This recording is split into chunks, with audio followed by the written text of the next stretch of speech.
السلام علیکم sisters, welcome back to my channel. آج آپ سنیں گے ناول میں محبت اور تم، سیکنڈ لاسٹ ایپیسوڈ۔ اور اب تک اس ناول میں ایک نئے کردار کی انٹری ہو چکی ہے، جو ہے نازنین، جنید کی پھپھو کی بیٹی۔ اور اس میں ایک ورڈ ہے لاڈلی۔ اب وہ لاڈلی کون ہے، اس کا خلاصہ ہوگا آج کے ایپیسوڈ میں۔ اور آج کا ایپیسوڈ بہت ہی کوئی فنی بھی ہے اور ایک تھوڑی سی سیڈنس بھی ہے بیچ میں، لیکن اوور آل ایپیسوڈ بہت اچھا ہے۔ مجھے امید ہے کہ آپ کو پسند آئے گا، تو چلیے شروع کرتے ہیں۔ آپی، آپ نے کبھی عنایت خاتون سے پوچھا ہے کہ وہ پوتا چاہتی ہے کہ پوتی؟ میں آپی کو واک کروانے باہر لائی تھی، بوریت مٹانے کو ہلکی پھلکی باتیں کرنا شروع کر دی۔ ہاں، انادیا آپی آرام سے بولی، تو میں نے ساری کہانی سمجھتے بڑبڑانا شروع کیا تھا۔ پتا تھا مجھے، عنایت خاتون بھلے کتنی بھی اچھی بنتی ہوں، مگر بچے کے معاملے میں وہ روایتی ساس ہی بنیں گی، انہیں پوتا ہی چاہیے ہوگا، ہے نا؟ پر آپ ٹینشن نہ لیں، بیٹی بھی ہوئی تو ڈنکی کی چوٹ پہ کہیے گا یہ آپ کی پوتی ہے۔ میں بنا سمجھے بولے جا رہی تھی، آپ ہی مسکرائیں۔ پھر دعا کرو کہ پوتی ہی ہو، کیونکہ امی کو پوتی کی خواہش ہے۔ وہ آہستہ قدم چلتی بولی تو میں حیران ہوئی۔ واقعی؟ ہاں، انہوں نے 2 لڑکوں کو ہی پالا ہے، ان کے ساتھ ہی رہی، تبھی انہیں پوتی کی خواہش اتنی نہیں جتنی وہ پوتی کی خواہش کرتی ہے۔ پہلے دن ہی انہوں نے مجھے سمجھایا تھا کہ میں فکر نہ کروں کہ انہیں پوتا چاہیے کہ پوتی، بس بچہ صحت مند ہو، اسی میں ہم سب کی بھلائی ہے، اور اللہ کا شکر۔ میں اپنی باتیں کر کے پچھتائی۔ عنایت خاتون کی شخصیت بڑا مشکل پزل تھا، جس پر میرا ہر اندازہ الٹ نکلتا تھا۔ میں نے آپی کا دماغ ہٹانے کے لیے دوسری بات کر دی۔ آپی، آپ نے نام وغیرہ سوچا ہے؟ نہیں۔ کیوں؟ سوچنا چاہیے نا۔ ہاں، سوچیں گے۔ ویسے وہ خبر سنی 3-4 دن پہلے؟ انڈیا کے شہر میں ابھی 2 بچے پیدا ہوئے ہیں، جن کے نام ہینڈ سینیٹائزر اور کوارنٹائن رکھے ہیں۔ میں زور سے ہنسنے لگی۔ آپی، انڈیا والے کتنے بھولے ہیں، ابھی کوئی نام تھے رکھنے والے۔ ہاں، ہمارے پڑوسی ہیں، ایسے نہیں کہتے۔ آپی نے ڈپٹا تو میں خاموش ہو گئی اور آپی کو لے کر اندر چلی آئی۔ نازنین ابھی عید کی ڈھیر ساری شاپنگ کر کے آئی تھی اور بیڈ پر شاپرز پھینک کر پتہ نہیں کہاں چلی گئی تھی۔ اصل میں تو دل جلانے کے لیے یہ حرکت کر کے گئی تھی۔ آپی کے لیے بستر پر جگہ بنا کر میں نے انہیں لٹایا۔ اب اس کا سامان نہ چاہتی ہوئی بھی میں نے تمیز سے کرسی پر رکھا۔ نازنین بھی اسی کمرے میں رہ رہی تھی، تبھی مجبوری تھی۔ اس سامان کو دیکھ کر مجھے خیال آیا، میرے بھی کیا کیا خواب تھے عید کے۔ ڈھیر ساری شاپنگ کروں گی، کپڑے لوں گی، اسد بھائی سے بہت سارے پیسے خرچ کرواؤں گی، مگر میرے خواب ریزہ ریزہ ہو گئے۔ آج 22 مئی ہے اور PIA جہاز کریش نے مجھے بہت زیادہ رنجیدہ کر دیا ہے۔ تبھی میں اداس سی بالکنی میں بیٹھی تھی، مجھے خیال نہ ہوا تھا کہ جنید گاڑی سے اتر کر اوپر آیا تھا اور میرے ساتھ بالکنی میں کھڑا ہو گیا تھا۔ کیا ہوا؟ کچھ نہیں، میں نے نمی جذب کرنے کی کوشش کی۔ عید آنے والی ہے نا، تو امی بابا کی یاد آ رہی ہے۔ مجھے جو پہلا بہانہ سوچا میں نے کہہ دیا، بھابھی کی زچگی ہو جائے پھر میں خود تمہیں چھوڑ کر آؤں گا، تم فکر نہ کرو۔ وہ عام سے لہجے میں بولا تو میں سامنے ہی دیکھنے لگی۔ پھر وہ بولا، افی، نازنین کے ساتھ میں بچپن سے رہا ہوں، تبھی ہمارے بیچ کوئی تکلف نہیں۔ مجھے پتا ہے تمہیں برا لگتا ہوگا کہ میں تمہیں اس طرح گھماتا پھراتا نہیں، اتنا ٹائم نہیں دیتا جتنا نازنین کو دیتا ہوں۔ ہو تو تم بھی مہمان، مگر امی کے بعد تم نے سارا گھر سنبھالا ہوا ہے، بھابھی کا خیال رکھ رہی ہو، تو مجھے خوشی تو ہوتی ہے مگر برا بھی لگتا ہے کہ تم یہ نہ سوچتی ہو کہ تمہارا یہاں پر کسی کو خیال نہیں۔ وہ پتہ نہیں کیا کیا باتیں کر رہا تھا جو میرے ذہن میں اب تک نہ آئی، تو میں بول پڑی، ارے نہیں، ایسی کوئی بات نہیں، اصل میں حساس ہوں نا، جہاز کریش کا سنا تو اداس ہو گئی۔ اس کا مطلب یہ نہیں کہ مجھے شکایتیں ہیں آپ لوگوں سے، میں نے کہا تو اس کے چہرے پر ہلکا تبسم بکھرا۔ عجیب لڑکی ہو، ایک نازنین ہے جو 2 دن بعد عید کی تیاری میں مگن ابھی پارلر میں چھوڑ کر آیا ہوں، اور ایک تم ہو جو جہاز کریش پہ اداس بیٹھی رو رہی ہو، جسے 2 دن بھی لوگ نہیں یاد رکھیں گے، باسی خبر کی طرح یہ بھی تاریخ کے پنوں میں گم ہو جائے گی۔ عجیب میں تو نہیں ہوں، عجیب تو ناظرین ہے یا اس کے جیسے لوگ ہوں گے جو اس بے حسی کا ثبوت دیتے ہیں۔ اتنے سارے گھر اجڑ گئے، لوگ مر گئے اور انہیں عید کی تیاریوں کی پڑی ہے۔ اسلام میں عید کا مقصد بس تیار ہونا تو نہیں ہوتا، اس اللہ کا شکر ادا کرنا ہوتا ہے۔ تو پھر ہم اتنے خوبصورت دن میں ہی اللہ کو بھلا کر تیار ہونے اور دکھاوے میں گزار دیتے ہیں۔ میں پتہ نہیں کیوں اتنی رنجیدہ ہو رہی تھی۔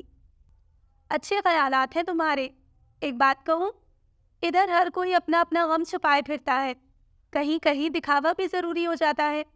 اس کی مثال میری امی سے زیادہ اچھی نہیں ہو سکتی۔ وہ کیسے؟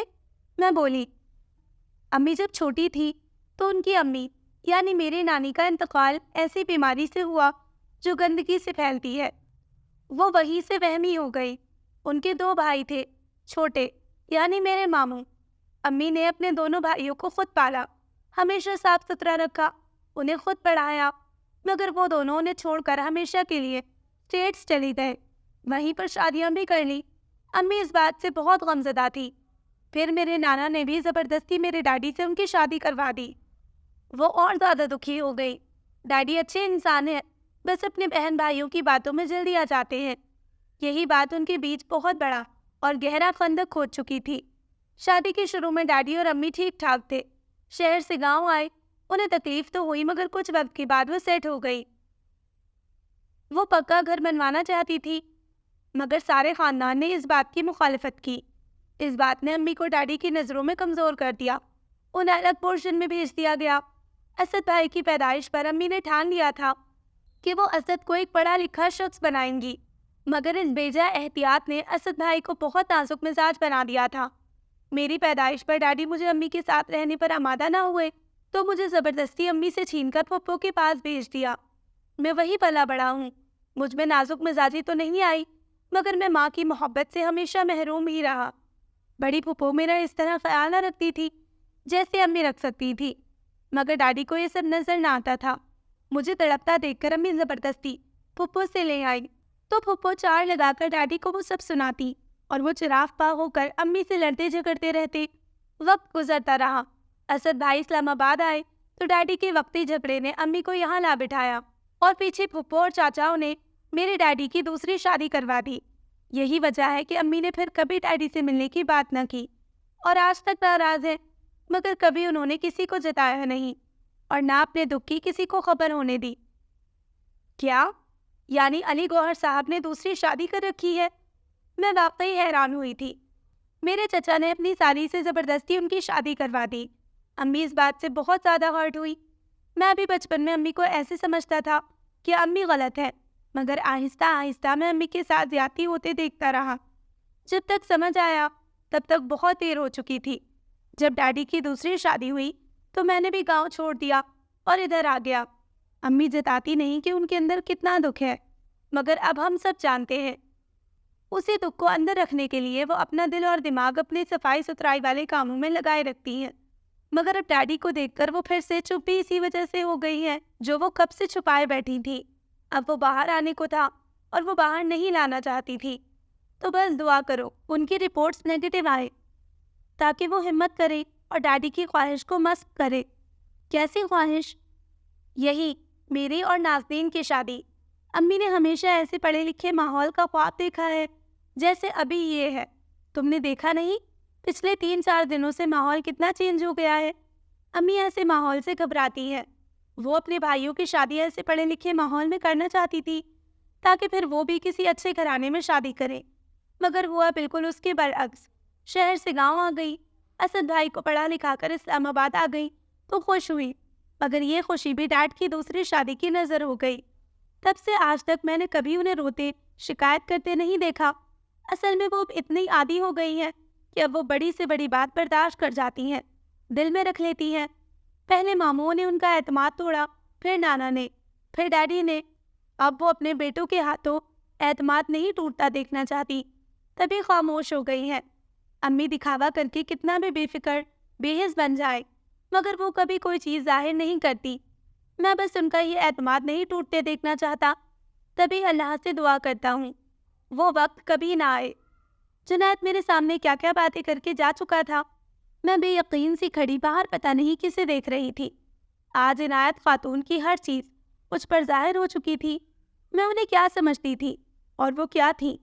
ہم بس ظاہری خاکے کو دیکھ کر پوری داستانیں اخذ کر لیتے ہیں، یہ سوچتے ہی نہیں کہ اس کے ظاہری کے اندر کیا کیا پوشیدہ تھا اور کتنا تکلیف دہ تھا۔ میں سوچتی اپنے کام نپٹانے اندر آئی، میں اس شادی کو کیسے روک سکتی تھی، یہ سوچ رہی تھی اور مجھے آئیڈیا آ گیا تھا۔ عنایت خاتون کے ساتھ رہ رہ کر میں بھی عنایت خاتون جیسی ہو گئی ہوں۔ اس گھر کی اتنی عادت ہو گئی ہے کہ وہ نازنین کوئی کام کرے تو مجھ سے برداشت نہیں ہوتا، مگر اب جنید کے بہتر مستقبل کے لیے مجھے اسے ان کاموں میں لگانا تھا۔ اگلے دن کے سارے کام میں نے نازنین سے کروائے، اسے بالکل بھی جنید کے آس پاس بھٹکنے نہ دیا، مگر وہ نازنین بھی بڑی مکار تھی، ایسے جتا جتا کے کام کرتی جیسے اتنے سال سے ہم اس کے آسرے پڑے تھے کہ مہارانی نازنین بی بی آئے اور ہمارے کام کرے۔ علی گوہر صاحب کو بھی اس چڑیل پہ پتہ نہیں کیا دکھ رہا تھا جو اپنے اتنی خوبصورت بیٹے کی زبردستی اسے شادی کروانے پر تلے تھے۔ کہاں ہمارا جنید، خوبصورت، ویل ایجوکیٹڈ، اٹریکٹیو پرسنالٹی کا مالک، کہاں وہ چھپکلی جسم کی نک چڑی چڑیل؟ مجھے یاد آیا، ہاں میں گانا گنگنا کر اسے بلاتی ہوں۔ ہائے، کیا تو AR رحمان کا گانا ہے، محبوب کی شاعری، اور یہ نازنین چڑیل، کیا سوچ کے نام رکھا ہے۔ توبہ توبہ، سارا موڈ خراب کر دیا۔ میں بڑبڑا رہی تھی جب نازنین آئی۔ باجی کیا بڑبڑا رہی ہے؟ وہ بولی تو میں بیڈ پہ مہارانیوں کی طرح بیٹھ گئی۔ کتنی بار کہا ہے مجھے باجی نہ بلایا کرو، سال بڑی ہو میرے سے، ابھی شناختی کارڈ نکال کر دکھاؤں؟ وہ بولی تو میں ہچکچائی۔ افی جی آپ نے بلایا تھا، جس منہ سے کہا گیا مجھے دیکھ کے کلیجے پہ ٹھنڈ پڑ گئی۔ کیا کر رہی تھی؟ کپڑے دھو دیے، میں نے رعب سے کہا۔ جی افی جی کپڑے دھو دیے، اب جنید کے لیے چائے بنا رہی تھی۔ یہ سنتے میرے کان کھڑے ہو گئے۔ کوئی ضرورت نہیں چائے بنانے کی، میں اس کے لیے بنا لوں گی۔ میں اس کے لیے کوئی کام سوچنے لگی تھی۔ تم ایسا کرو، الماری صاف کرو۔ مگر کیوں؟ اوروں کے کپڑے میں کیوں سیٹ کروں؟ تمہیں ادھر سب کی خدمتوں کے لیے بھیجا گیا ہے نا، تو کرو کام، کوئی ضرورت نہیں جنید کے پاس جانے کی۔ چلو یا بلاؤں علی گوہر صاحب کو، میرا مطلب انکل کو۔ وہ منہ بناتی الماری کی طرف چلی آئی اور میں کچن میں۔ ناظرین دیکھا، ایسے قصبل نکال رکھے ہیں میں نے اس چڑیل کے۔ ہاں، بڑی آئی جنید کے لیے چائے بنانے والی۔ میں بڑبڑا رہی تھی جب جنید کمرے سے نکل آیا۔ افی، بھائی کہاں گئے ہیں؟ وہ آپ ہی کو لے کر اسپتال گئے ہیں۔ کیوں؟ کچھ نہیں، کل شاید عید ہو تو ہمیں ہیئر کٹنگ کے لیے جانا تھا۔ کیا کل عید ہے؟ ہو بھی سکتی ہے اور نہیں بھی۔ وہ کیسے؟ بھائی ہمارے فواد چودھری صاحب نے دن میں ہی چاند دیکھ لیا ہے، مگر ہمارے مولانا صاحب کو رات میں بھی چاند شاید ہی نظر آئے۔ جنید کا موڈ اچھا لگ رہا تھا، تبھی میں چائے کا مگ لے کر اس کے پاس آئی۔ وہ جھولے پر بیٹھ گیا، میں اپنی مخصوص کرسی پر۔ ہاں، پرسوں امی کی رپورٹس آئیں گی تو سب ٹھیک ہو جائے گا۔ انشاءاللہ ہو جائے گا، میں نرمی سے بولی۔ جنید ایک بات پوچھوں؟ چائے کا سپ بھرتے میں بولی۔ پوچھو۔ اگر تمہارے ڈیڈی نے زبردستی تمہاری شادی کر دی تو نبھاؤں گا۔ بس، کوئی ہاتھ پیر نہیں مارو گے؟ وہ کیوں ماروں گا؟ مطلب شادی روکنے کی کوشش نہیں کرو گے؟ اس کی نوبت نہیں آئے گی، 2 دن صبر کرو، خود ہی پتہ چل جائے گا۔ وہ مسکراتا جھولے سے اٹھا اور کمرے میں چلا گیا۔ مجھے حیرت ہوئی، کل مایوس تو آج اتنا خوش کیوں تھا جنید؟ میں سوچتی ہوں لاک ڈاؤن میں شادی لوگ کیسے کر لیتے ہیں؟ پہلے پریال اور دانیال، پھر اب آوا اور ہنا نے بھی کر لی، ابھی اور بھی نہ جانے کتنی شادیاں کرنی ہیں لوگوں نے۔ میں تو کبھی نہ کروں، نہ رونق نہ ڈھول تاشے، ان کے بنا بھی شادی ہوتی ہے کیا؟ رات انتظار کر کر کے 10 بجے جا کر مولانا صاحب کو چاند نظر آیا اور انہوں نے اعلان کیا۔ میں نے عید کے دن وہی جے ڈاٹ کا سوٹ پہنا تھا جو آپ ہی کا گم ہو گیا تھا۔ اصل میں نے ہی چھپایا تھا، مگر میری ہی غفلت سے وہ الماری کے پیچھے چلا گیا تھا اور 2 سال تک نہیں ملا تھا۔ خیر، میں بالکل بھول گئی تھی کہ وہ آپ ہی کا سوٹ ان کو یاد بھی ہوگا۔ میں پہن کر گھومتی رہی تو آخر آپ ہی نے وہ سوٹ نوٹ کر لیا اور مجھ سے پوچھ لیا، یہ وہی سوٹ ہے نا جو 2 سال پہلے گم ہو گیا تھا؟ نہیں آپ ہی، ویسا ہے پر وہ نہیں۔ میں بہانہ بنا کر بھاگ گئی تھی۔ عید اور عید کا دوسرا دن بھی نازنین پر حکم چلاتے گزر گیا، جب تیسرے دن عنایت خاتون کی رپورٹس آ گئی جس میں بڑا بڑا لکھا تھا، ٹیسٹ از نیگیٹو۔ لو بھائی، عنایت خاتون کو کمرے سے لایا گیا۔ کمرے میں رہ رہ کر وہ خاصی نکھری نکھری محسوس ہو رہی تھی۔ انہیں دیکھ کر مجھے تو بہت خوشی ہوئی۔ میں ہمیشہ کہتی ہوں نا، کسی چیز کی اہمیت جاننی ہوں تو اس کو اپنی نظروں سے غائب کر دو۔ عنایت خاتون بھی اپنی قدر کروا کر واپس آئی۔ مجھے بہت دعائیں دی کہ میں نے ان کا گھر کتنا اچھے سے سنبھالا، سب کا دھیان رکھا۔ وہ نازنین چڑیل تو جل بن رہی تھی۔ ہائے کتنا مزہ آیا! مگر مجھے نہیں پتا تھا اتنے دن جو خاموشی سی پھیلی تھی وہ کسی طوفان کی آمد کا پتہ دے رہی تھی۔ علی گوہر صاحب صبح ہی دوست کے پاس چلے جاتے تھے اور افطار کے بعد آ کر سو جاتے تھے۔ آج بھی ایسا ہی ہوا تھا۔ عنایت خاتون آج بھی اپنے سارے کام خود کر رہی تھی، مجھے یا نازنین کو ہاتھ نہ لگانے دیا۔ رات کا کھانا کھا پی کر میں کمرے میں بیٹھی لیپ ٹاپ پر گانے دیکھ رہی تھی۔ جب گھر میں زور و شور شروع ہو گیا، میں پھر بال سمیٹتی ہوئی باہر آئی۔ یہ میرا گھر ہے علی گوہر، میں ادھر تمہارا وجود برداشت نہیں کر سکتی۔ اپنی اسی لاڈلی کے پاس جاؤ جس کے لیے تم نے اس عمر میں بھی شادی کر لی۔ ارے میں تو سوچتی ہوں کیسے لوگ ہیں تمہارے بھائی کے سسرال والے۔ ایک بیٹی پہلے انہیں بٹور بٹور کر کھلا رہی تھی، اب دوسرا پہ مل گیا۔ وارے نیارے ہو گئے ان کے بھائی۔ عنایت خاتون کی بات سن کر میں نے اپنی ہنسی دبائی۔ آج لاڈلی کا صحیح بیک گراؤنڈ پتہ چل گیا تھا۔ تمیز سے بات کرو عنایت، بیوی ہے وہ میری، دوسری میں پہنی ہوں، سمجھے آپ؟ عنایت خاتون غصے میں بولی تو اسد بھائی بیچ میں بولے، آپ لوگ آرام سے بات کریں، مینج شاہ نہیں جو سارے گاؤں کے لیے عام بات ہو۔ آپ دونوں کا لڑنا اسلام آباد ہے، ہائی کلاس سوسائٹی ہے۔ اپنے باپ سے کہو جائے یہاں سے، میں نہیں کر سکتی اسے ایک دن اور برداشت۔ اپنی اس چہیتی کو بھی لے جائے۔ ان کا اشارہ یقیناً نازنین کی طرف تھا۔ چلا جاؤں گا، تم بس جنید کو سمجھا دو، اس کی شادی میری چہیتی سے ہی ہوگی، سن لو۔ تبھی جنید بولا، ڈیڈی ڈیڈی ہم اس پر پھر کبھی بات کر لیں گے۔ چپ کر ڈیڈی دا بچہ، 100 بار منع کیا ہے مجھے ڈیڈی نہ بلایا کر، اور یہ بھی بتایا ہے کہ تیری شادی صرف نازنین سے ہوگی۔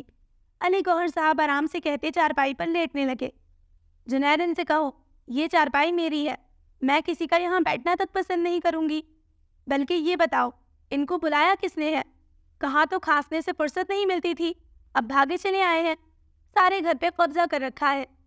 میں نے اسد بھائی کو دیکھا جن کی ہوائیاں اڑی ہوئی تھیں۔ چھوڑے امی، آپ 2 دن افی کے کمرے میں رہے، میں ڈیڈی کو سمجھا دوں گا۔ جنید بولا، نہیں سمجھیں گے، یہ صرف اپنے بہن بھائیوں کی ہی سنتے ہیں، انہی کی فضول باتیں ان کی سمجھ میں آتی ہیں۔ ساری زندگی انہوں نے یہی کیا میرے ساتھ، اور اب بھی یہی کریں گے، تم لکھ کر لے لو۔ ڈیڈی کو میں سمجھا لوں گا، آپ جائیں اور آرام کریں۔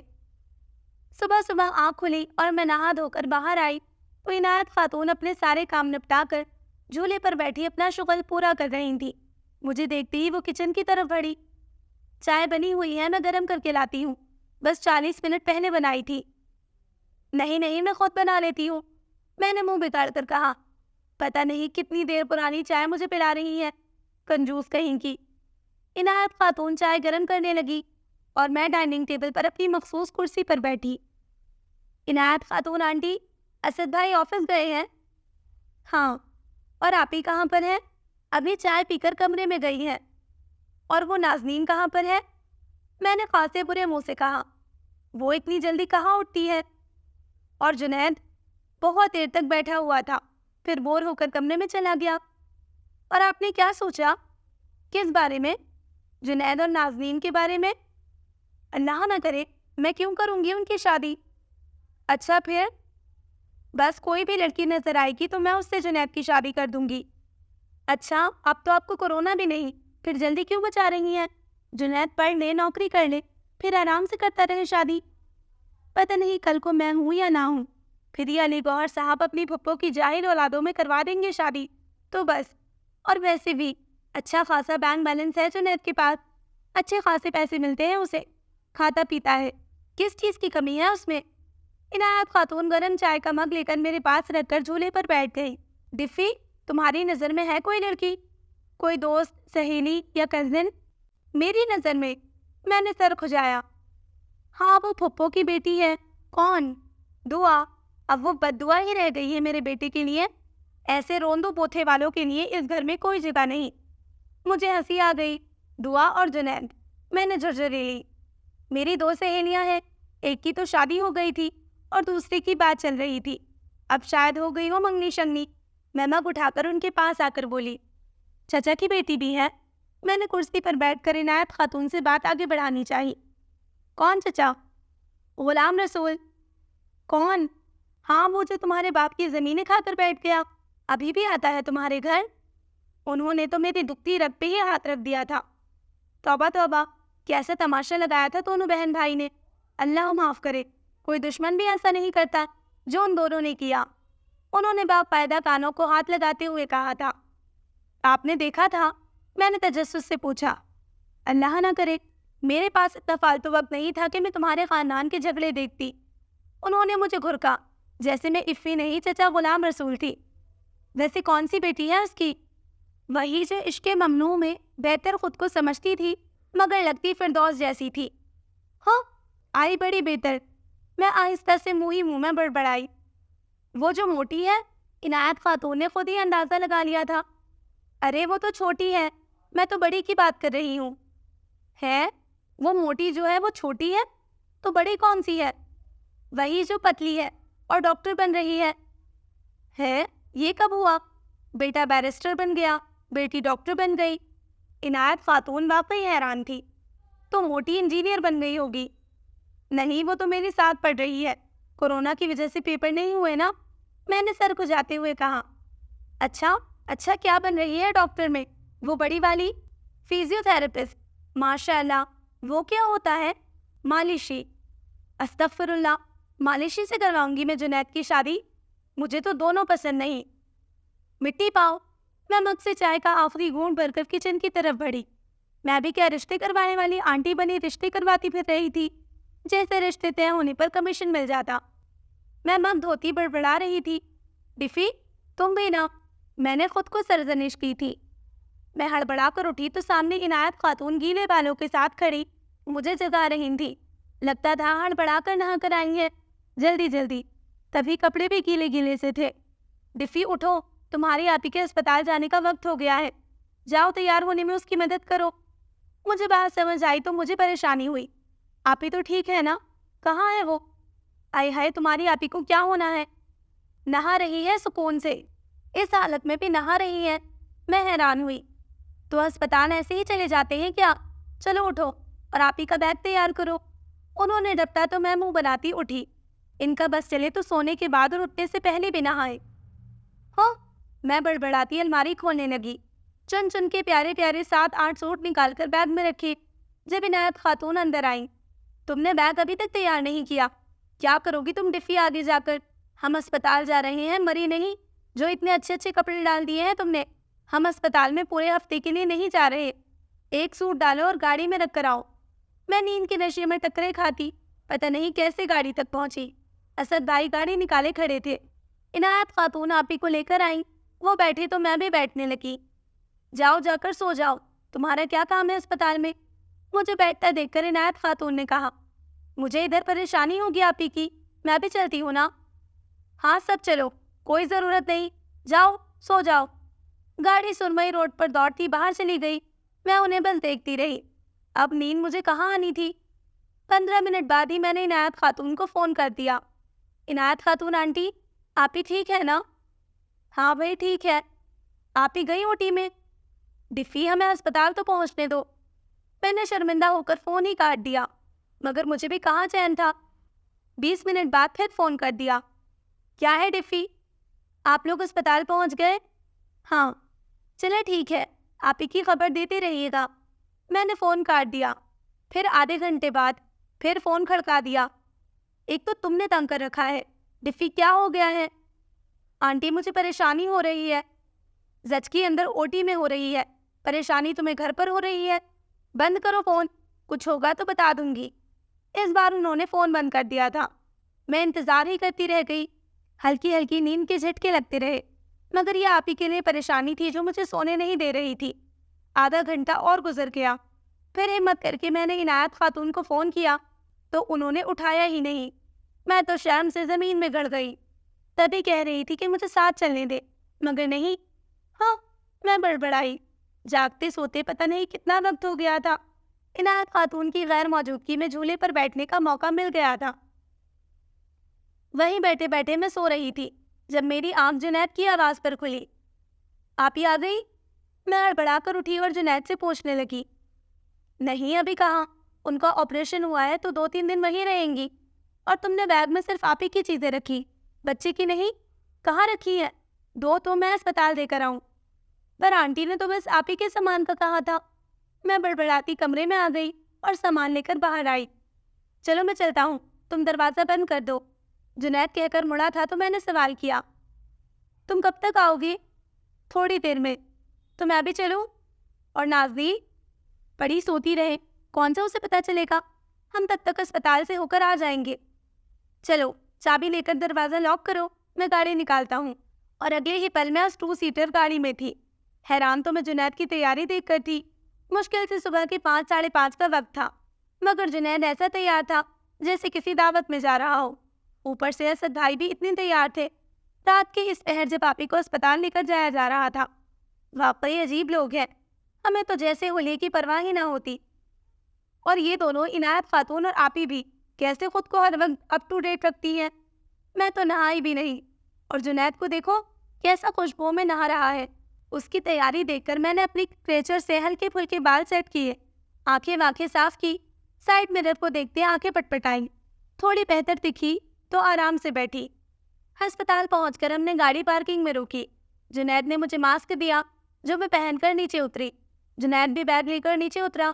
ماسک اور پلاسٹک کے گلفز پہنے وہ آگے جا رہا تھا۔ میں اس کے پیچھے پیچھے اس کوریڈور تک پہنچ گئی جہاں عنایت خاتون بھی ماسک لگائے ایک بینچ پر بیٹھی تسبیح پڑھ رہی تھی۔ میں نے دور ہی سے عنایت خاتون کے ماسک کے پیچھے چھپے چہرے کا جائزہ لے لیا تھا جو مجھے دیکھ کر بگڑا تھا۔ یہ ڈفی کو کیوں لے کر آئے ہو؟ جی، میں نے صحیح سنا تھا، وہ یہی کہہ رہی تھی جیسے میں ڈفی نہیں کوئی کورونا ہو گئی۔ میں نے صرف سوچا اس سے پہلے میں کچھ کہتی۔ جنید نے عنایت خاتون سے کہا، سب خیر ہے نا؟ میں نے بھی سر ہلاتے ان کو دیکھ کر کہا جیسے میں بھی یہی پوچھنا چاہتی تھی۔ ہاں سب خیر ہے، آپریشن ہو گیا ہے، انادیہ کو ریکوری روم میں شفٹ کیا گیا ہے، گھنٹے بعد ICU میں شفٹ کر دیں گے۔ اسد وہیں گیا ہوا ہے، عنایت خاتون نے مجھے گھورتے کہا۔ پر آپ نے بتایا ہی نہیں کہ ہوا کیا ہے۔ میں نے اپنی پریشانی ظاہر کی۔ ارے تمہیں ابھی تک پتہ نہیں چلا؟ عنایت خاتون حیران ہوئی۔ میں نے گھور کر جنید کو دیکھا جیسے پوچھ رہی ہوں تم نے مجھے کیوں نہیں بتایا؟ اور وہ بے نیاز سا مجھے جتا رہا ہو جیسے تم نے پوچھا ہی کہاں تھا۔ لڑکا ہوا ہے، میری الجھن دیکھ کر عنایت خاتون بولی۔ اوزان ہوا ہے؟ لڑکی کا سنتے ہی میں خوشی سے چیخی، کیونکہ نازلی ڈرامے کا ہیرو میرا فیوریٹ تھا اور آپی کے بچے کا میں نے نام بھی بہت پہلے سوچ رکھا تھا۔ وہ میں نے سوچا تھا آپی کے بچے کا نام میں اوزان رکھوں گی۔ میں نے سر کھجا کر کہا، مطلب کیا ہے اوزان کا پتہ ہے؟ نہیں بھائی، نام تو ایسا رکھیں گے جس کا مطلب اچھا نکلتا ہو۔ جیسے؟ میں بولی تو عنایت خاتون کچھ سوچتے بولی، مجتبیٰ۔ آئے ہائے، ہمارے بابا کے کالج کے چوکیدار کا نام ہے۔ نہیں نہیں، ہم یہ نام نہیں رکھیں گے۔ ارے لڑکی، اتنا پاک پارسا نام ہے، کیوں نام اچھا نہیں؟ نہیں نہیں، پرانا نام ہے، کوئی اچھا نام رکھیں گے۔ میں بھی پیچھے ہٹنے کو تیار نہ تھی۔ دیکھو اس کا نام تو مجتبیٰ ہی رکھیں گے، تم لڑکی کا نام اپنی مرضی پر رکھنا۔ اب 1 اور سال کون انتظار کرے؟ میں نے اتنا سا منہ بنایا۔ لڑکی بھی ہوئی ہے پاگل؟ کیا لڑکی بھی ہوئی ہے؟ میں خیالوں میں سیدھا مورو پہنچی تھی جہاں میرے رشتے کی کوئی خالہ رہتی تھی۔ ان کے بیٹے احمر کے بھی 2 لڑکے تھے، ٹوینس، ڈٹو کاپی ایک دوسرے کی۔ پچھلی بار عید پر آئے تھے ملنے، میں ایک کو کھانا کھلاتی، وہ جاتا تو دوسرے کو پکڑ کر لا کر کھانا کھلاتی۔ وہ کہتا میں وہی ہوں جیسے پہلے ہی کھانا کھلایا تھا، اسے چھوڑ کر میں پھر دوسرے کو پکڑ کر لاتی تو وہ بچہ پھر کہتا میں وہی ہوں جسے آپ نے کھانا کھلایا تھا۔ اب بار بار مجھے ہی کیوں پکڑ رہی ہے؟ اب قصور میرا تو نہیں تھا، دونوں کے بوتھے ایک، کپڑے ایک۔ پر یہ شکر تھا کہ آپ ہی کے ٹوینس لڑکا لڑکی ہوئے ہیں، ورنہ پہچاننا مشکل ہو جاتا۔ چلو پھر لڑکی کا نام محمل، میں نے ہاتھ جھاڑتے کہا۔ مصحف کی ہیروئن محمل ابراہیم میری فیوریٹ بنی ہوئی تھی۔ یہ کیسا نام ہے؟ گاؤں والے اس نام کو بگاڑ کر مخمل اور محل کر دیں گے۔ نہیں، اس کا کچھ اور نام رکھیں گے۔ عنایت خاتون بولی تو میں نے پھر منہ بنایا۔ کیا عنایت خاتون آنٹی؟ نہ اوزان نہ محمل، ایک تو اچھا نام رکھنے دے۔ نہیں، میں نے سوچ لیا ہے، لڑکی کا نام جنت رکھیں گے۔ جنت؟ میں نے سر کھجا کر جنت ہیروئن کے بارے میں سوچا، مگر مجھے یاد نہ آیا، اور یاد آئی بھی تو پھپھو کی ساس مائی جنت۔ نہیں، پھپھو کی ساس کا نام تھا، جو سیڑھیوں سے گر کر مر گئی تھی۔ لوگ کہتے ہیں پھپھو نے دھکا دیا تھا۔ نہیں، جنت نام اچھا نہیں ہے۔ میں نے مکہ بنا کر ہاتھ پر مارا۔ جنت ہی نام ہوگا۔ اور تم آئی کیوں ہو اسپتال؟ بحث کرنے۔ کورونا پھیلا ہوا ہے، نہا کر بھی نہیں آئی ہو۔ جنید، کیوں لے کر آئے ہو اسے؟ لو بھائی، اب جنید کی شامت آئی تھی۔ جنید جو کب سے خاموش کھڑا تھا بولا، ضد کر رہی تھی، اب جو گھر جا کر جراثیم پھیلائے گی؟ ہاں، کچرا رانی ہوں نا، جو جراثیم پھیلاؤں گی؟ میں منہ میں بڑبڑائی، اسے اب گھر لے کر جاؤ اور سیدھا نہانے بھیجنا، اور خود بھی جا کر نہانا، ٹھیک ہے؟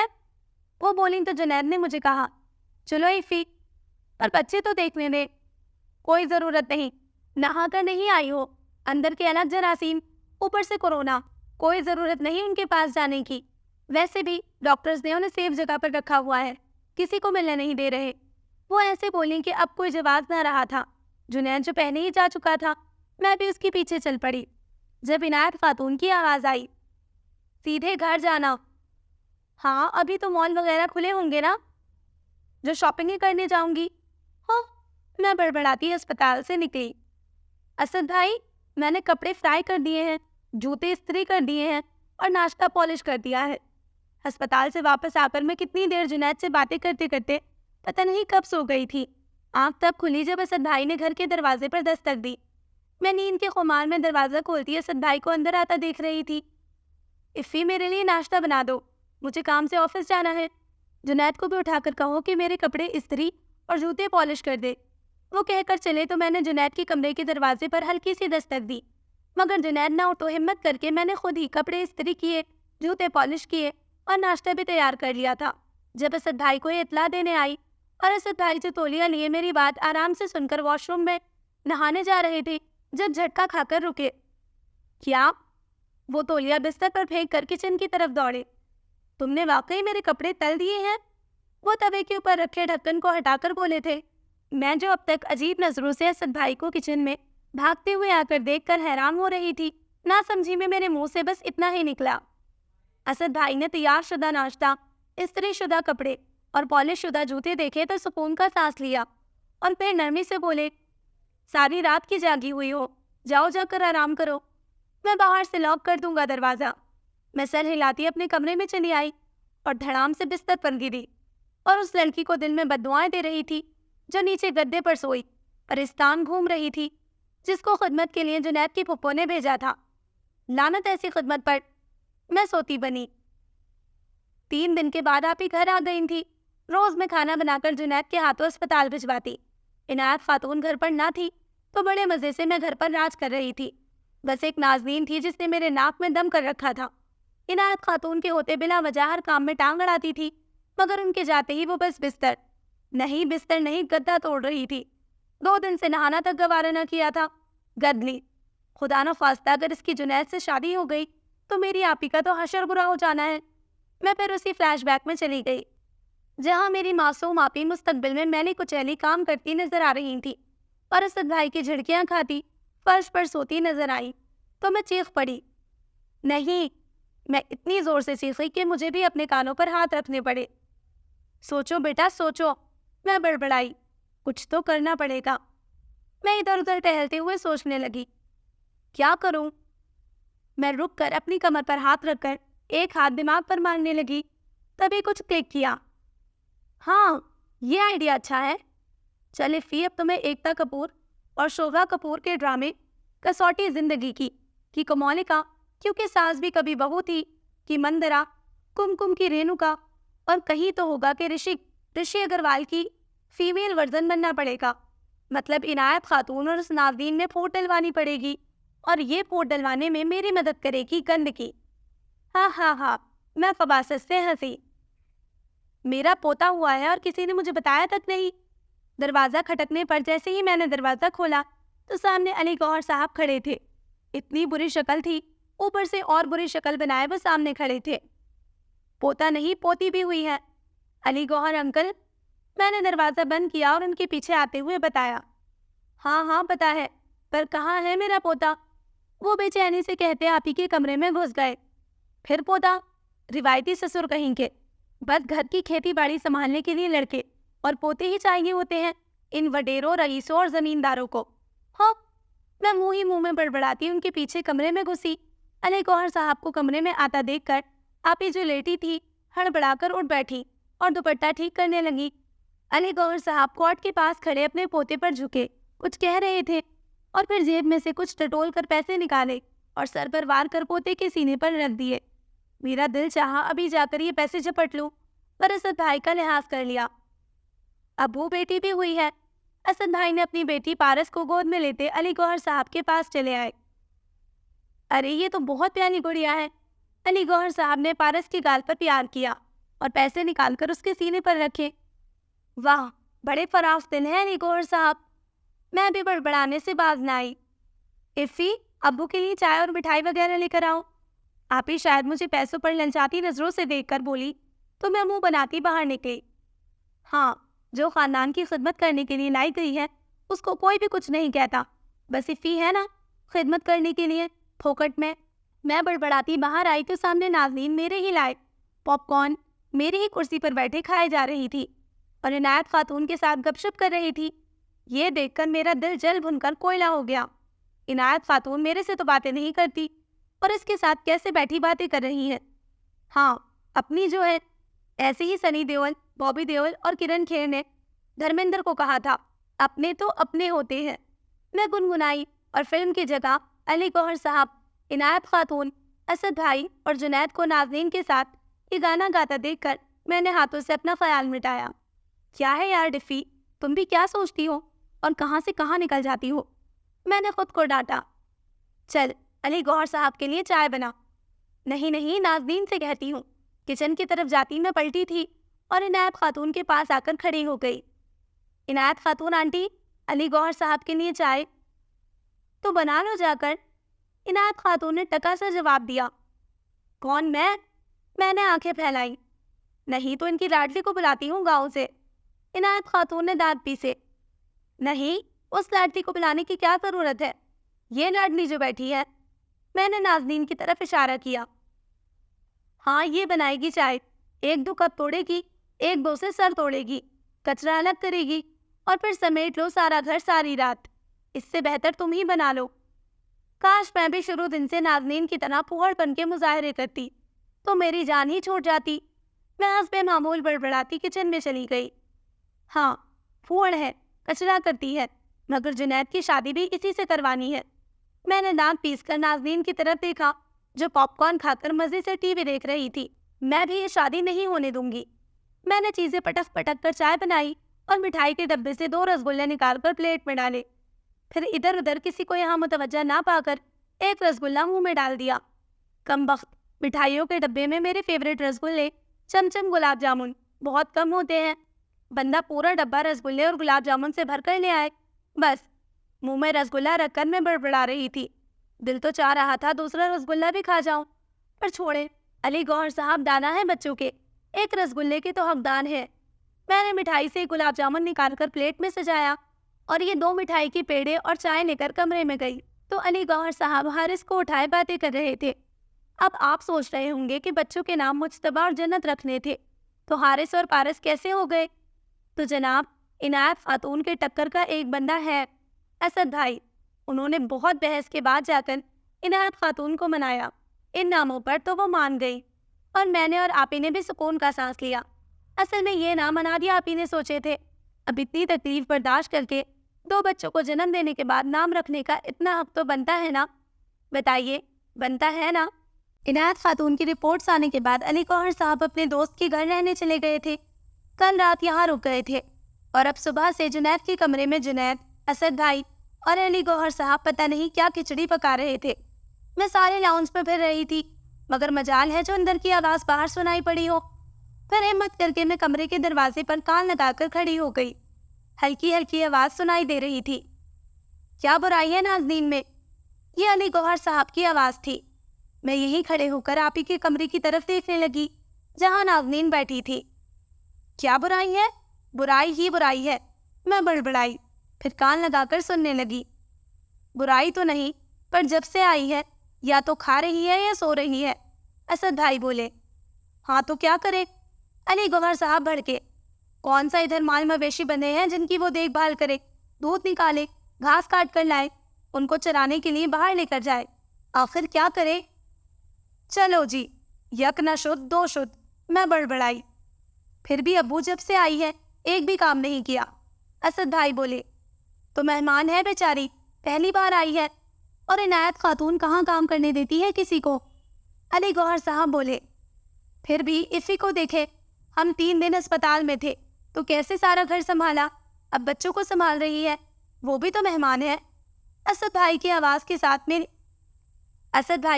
کے ساتھ میری گردن غرور سے اٹھی اور میری گردن اکڑ گئی اور منہ چا گئی۔ میں پھر جھک گئی۔ اللہ کو غرور پسند نہیں، بڑبڑاتی میں نے پھر کان دروازے سے لگائے۔ ہاں تو یہ افی کی بہن کا گھر ہے، بس تم مخالفت نہ کرنا، ویسے بھی عنایت خاتون تمہاری بات مانتی ہے، اور نازنین اور جنید کی شادی ہم سارے خاندان والوں کی خواہش ہے۔ علی گوہر صاحب نے ایک ہی لائن میں سارا مدعا اسد کے آگے پیش کیا تھا۔ ہاں، سارے خاندان کی فکر ہے، بس فکر نہیں تو عنایت خاتون کی، جنید کی، اسد کی اور انادیہ آپی کی، میں بدستور بڑبڑائی۔ پر ابو، جنید سے تو پوچھے، اسد بھائی بولے تو علی گوہر کی چنگھاڑتی آواز آئی۔ جنید وہی کرے گا جو میں چاہوں گا، کیونکہ وہ میرا بیٹا ہے۔ ہاں، ان کا بیٹا ہے، جیسے OLX سے خریدا تھا نا، میں پھر بڑبڑائی۔ بس میں نے کہہ دیا ہے، جنید کی شادی نازنین سے ہوگی۔ علی گوہر صاحب کی آواز کے بعد کچھ پل خاموشی ہو گئی۔ اتنا سناٹا کیوں ہے بھائی؟ میں بڑبڑائی۔ جب اچانک دروازہ کھلا، میں بوکھلا کر پیچھے ہوئی اور پیر پر سر پیر رکھ کر بھاگنے کی طاق میں تھی، پر برا ہوا۔ علی گوہر صاحب مجھے دیکھتے ہی بولے، اے لڑکی، کیا کر رہی ہو؟ وہ میں چائے کا پوچھنے آ رہی تھی، میں منمنائی۔ ہاں بناؤ چائے، اور پراٹھا اور انڈا بھی تلنا، وہ کہتے لاؤنج میں پڑی چارپائی پر بیٹھ گئے۔ چلو جی، میرے تو تلووں سے لگی اور سر پر بچھی، جان بچانے کے لیے چائے کی کیا آفر کی، پراٹھا اور انڈا بھی فری پکڑا دیا۔ میں کچن کی طرف مڑتی ہوئی سوچ رہی تھی، پھر میری سازشوں میں تیزی آ گئی۔ سب سے پہلے سب سے نظریں بچا کر انادیہ آپی کے واش روم کی چپل پہن کر جھولے کے پاس اتار کر میں اپنے کمرے میں آ گئی۔ چونکہ عنایت خاتون کو واش روم کے چپلوں سے سخت چڑ تھی، واش روم کے چپلوں کی حد بس واش روم کے دروازے تک ہی تھی، مجال ہے جو علاقہ غیر میں نظر آ جاتی ہی چپل۔ ویسے ہی کچن کے استعمال کے لیے الگ چپل تھے، باہر کے چپل بھی باہر ہی ہوتے تھے، جو پودوں کو پانی دیتے وقت پہنے جاتے تھے۔ اگر واش روم کے چپل ادھر ادھر پڑے ہوں تو عنایت خاتون کا غصہ دیکھنے جیسا ہوتا۔ اور اب آپ بھی دیکھیں، یا اللہ، یہ چپل کس نے رکھ دیے ہیں، وہ بھی واش روم کے۔ عنایت خاتون نہا کر نکلی تو جھولے کے سامنے رکھے چپلوں کو دیکھ کر دل پر ہاتھ رکھا اور چیخی۔ میں ہڑبڑا کر باہر آئی۔ کیا ہوا عنایت خاتون آنٹی؟ یہ دیکھو، کس کی حرکت ہے یہ؟ عنایت خاتون دہاڑی۔ مجھے کیا پتا، میں تو 3 مہینوں سے رہ رہی ہوں، کبھی آپ نے دیکھا میں نے کوئی چیز ادھر کی ادھر کی ہو؟ یہ کسی نئے بندے کی حرکت ہے۔ میں CID کے ACP پرتیومن کے انداز میں بولی۔ میں کہہ کر ان چپلوں کی طرف مڑی اور دونوں ہاتھوں کو کمر پر رکھ کر گھور گھور کر ان چپلوں کا پوسٹ مارٹم کرنے لگی، جیسے اندازہ ہو کہ ان چپلوں پر اس حرکت کرنے والے کا چہرہ نظر آ جاتا۔ چلو شکر ہے نہیں آتا، ورنہ میرا چہرہ ہی نظر آنا تھا۔ میں بڑبڑائی۔ پھر کس کی ہے؟ ظاہری بات ہے، میں نے نہیں کیا، آپ نے نہیں کیا، آپ ہی نے نہیں کیا، جنید اور اسد بھائی ہیں نہیں گھر پر، تو باقی کون بچا؟ میں نے چالاکی سے عنایت خاتون کا دھیان نازنین کی طرف لگایا، اور وہ سمجھ بھی گئی، تبھی چیخی، نازنین! نازنین گیلری سے بھاگتی ہوئی آئی۔ جی مامی، معصومیت تو دیکھو۔ میں نازنین کا چہرہ دیکھ کر بڑبڑائی۔ ویسے سچی بات ہے، معصوم کو کچھ پتا ہی نہیں تھا۔ یہ کیا ہے؟ عنایت خاتون نے چپلوں کی طرف اشارہ کر کے کہا۔ چپل ہے، نازنین نے معصومیت سے کہا تھا۔ کس کے ہیں؟ عنایت خاتون غصے سے پوچھنے لگی۔ جی میرے تو نہیں ہے۔ معصومیت کی انتہا تھی۔ ہاں، یہ میرے نہیں ہے، تمہارے نہیں ہے، ڈفی کے بھی نہیں ہے، یہ واش روم کے چپل ہے۔ عنایت خاتون دہاڑی۔ واش روم میں چپل پہنتا ہے کیا؟ لگاؤ ایک تھپڑ، عنایت خاتون نے باقاعدہ ہاتھ اٹھایا تو میں ڈر کے پیچھے ہو گئی. اٹھاؤ ابھی یہ چپل اور واش روم کے سامنے رکھ کر آؤ اور فوراً سے پوچھا لاؤ اور صاف کرو فرش. لا حول ولا قوت، میں نماز پڑھتی ہوں ادھر، ساری جگہ ناپاک کر دی. عنایت خاتون ڈانٹنے لگی تھی. تبھی نازنین نیچے جھک کر چپلوں کو ہاتھ میں اٹھانے لگی. پاگل ہو کیا لڑکی، پہن کر جاؤ، گندے چپل کو ہاتھ میں اٹھاتے ہیں کیا؟ واش روم میں جاؤ، پیر بھی دھو کر آنا، ہاتھ بھی اچھی طرح دھو لو، پھر یہ فرش بھی صاف کرو. عنایت خاتون کی ڈانٹ سن کر نازنین خاصی ڈر گئی تھی. پہلے پہنے چپل سائڈ پر رکھے، پھر یہ چپل پہن کر انادیہ آپی کے کمرے میں گئی. ہاتھ منہ دھو کر آئی، پھر بالکنی سے پوچھا لے کر آئی. میں نے ڈیٹول گرا کر فرش پر پھیلایا، جس کو رگڑ رگڑ کر صاف کروایا. یہی نہیں، انادیہ آپی کا کمرہ، جنید کا کمرہ، اپنا کمرہ بھی، کچن بھی، لاؤنج بھی، سارا گھر رگڑ رگڑ کر صاف کروایا. پھر جا کر کہیں میرے دل کے اندر کنڈلی مارے بیٹھا وہ کیمبو خوش ہوا تھا. ہاں ہاں ہاں. So yes, this was the end of the میں محبت اور تم سیکنڈ لاسٹ ایپیسوڈ. انشاءاللہ جلد ملتے ہیں لاسٹ ایپیسوڈ کے ساتھ. اپنا خیال رکھیں، دعاؤں میں یاد رکھیں. اللہ حافظ.